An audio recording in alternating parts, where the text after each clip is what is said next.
બેન ગરીબ હોય, હાહરામાં હાવ ગરીબ હોય બેન, અને ભાઈ બહુ પૈસા વાળો હોય, અને પછી બેનના ભાણિયાના લગ્ન આવે અને બેન કંકોત્રી મોકલે અને ભાઈ એમ કહી દે ટાણે કે એકચ્યુઅલી દુબઈમાં મીટિંગ છે એટલે પહોંચી નહીં શકું, લગ્ન પછી આવી જઈશ.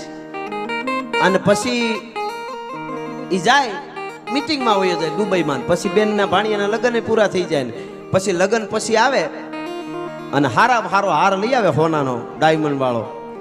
તો ટાકણખાર બેન હોય તો કહી દે કોક ભિખારીને દઈ દેજે, મારે તારી જરૂર હતી, તારા હારની જરૂર નથી. ભલા માણસ, મારે તો મારો ભાઈ ટાણે જોતો હતો.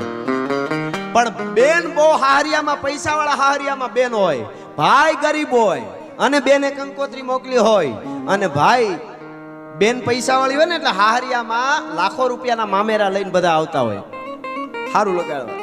પણ જ્યાં સુધી ભાઈ ન આવ્યો ને બેન જોતી હોય, ભલે ને હાવ ગરીબ ભાઈ હોય, અભેરાએથી જૂનો ત્રાહડો ઉતારી કહાડા નવો કરાવી અને આવીને ભાઈ આવતો હોય ને આવીને ઉભો રહીએ ને માંડવામાં, લાખો રૂપિયાના મામેરા બેનને ન દેખાય, ભાઈનો ત્રાહડો દેખાતો હોય પસેડીમાં વીટેલો, મારો વીર આવી ગયો, મારો ભાઈ આવી ગયો.